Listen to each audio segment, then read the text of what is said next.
Right now, it looks like Mike Alvarado is about to quit. He's in his corner talking about he can't see and what? Not a contest. Hold on 1 second. Competition.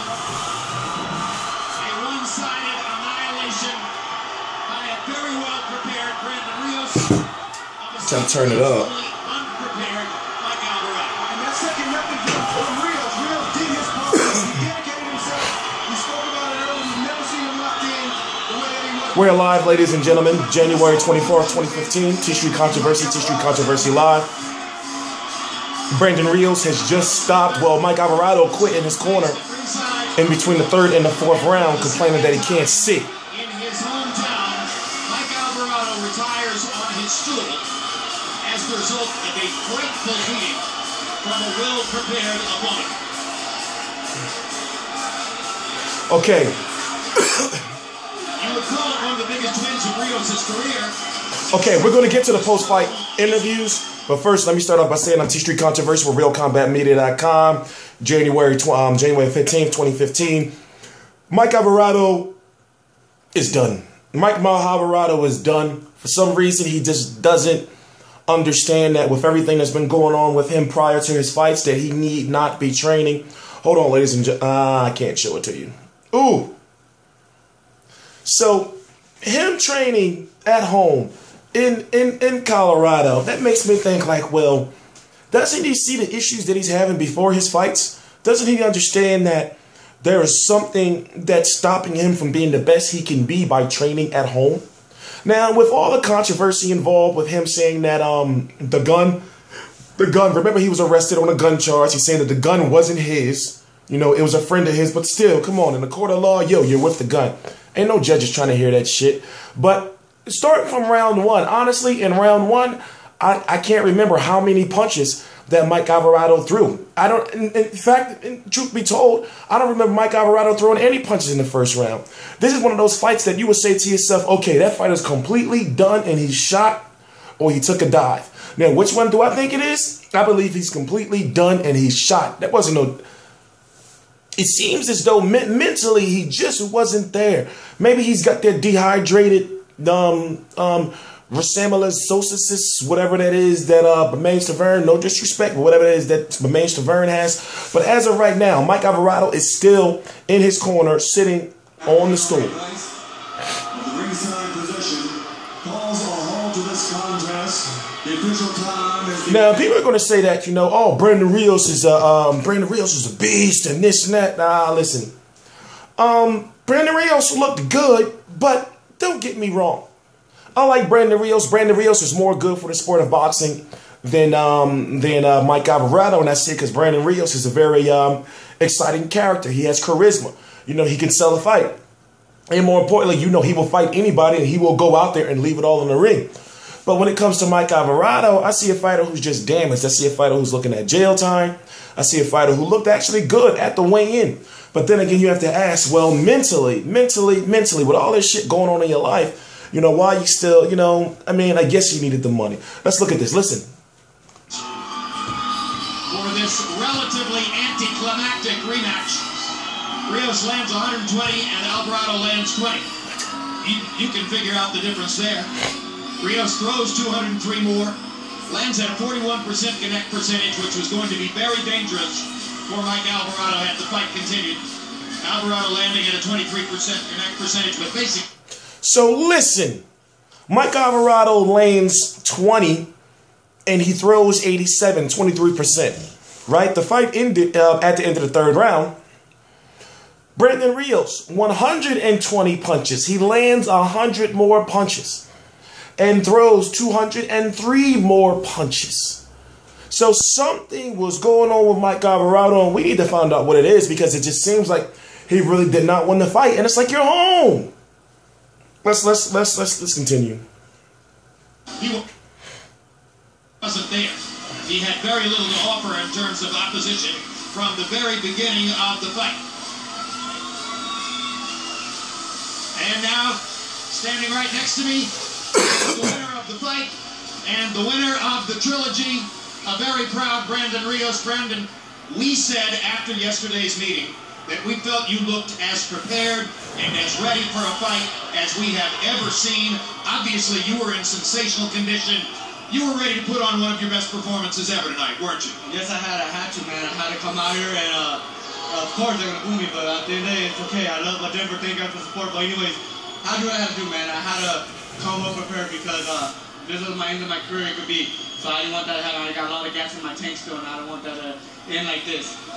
At what point in round one did you say to yourself, wow, this is going to be easy? I never thought it was going to be easy. I know Alvarado was a warrior, and I knew he could bounce back and hit me in his shot because he got power in both hands. So I had to just take my time, be patient, and listen to my corner, and all the instructions, and follow the game plan, and camp and everything, been disciplined, and I come out victorious. You particularly couldn't miss with the uppercut. Was that a planned weapon coming in? Oh no, that's my favorite. That's my favorite punch. I love my uppercuts. I think I got the deadliest uppercuts in the world and one of the best. I know how to throw them and everything, so that's my favorite punch. Want to take a look at the knockdown, which is the product of an accumulation of punishment? I think it was uppercut, right? Here's a look, Brandon. Yeah, man. We practice those shots in the gym. Overhand upper. And then right there, Alvarado was just taking punches. Just catch him. So, I follow the game plan, I've been disciplined, and you see what I can do when I'm not my best. I'll perform very well. All right, so the brief losing streak is over. You got the big win that makes you the winner of the trilogy. What next in your career now? You know what? I lead up to Cameron Duncan. He's one of the best managers in the world, and he'll give me the best fights out there. So whatever he says, I'm ready for. I don't care who it is. The Russian, Victor Ortiz, if he wants to get it, I'll get down with him. Bad Blood, whoever, man. I don't care. I'm a fighter. I'm a warrior. I'll fight anybody.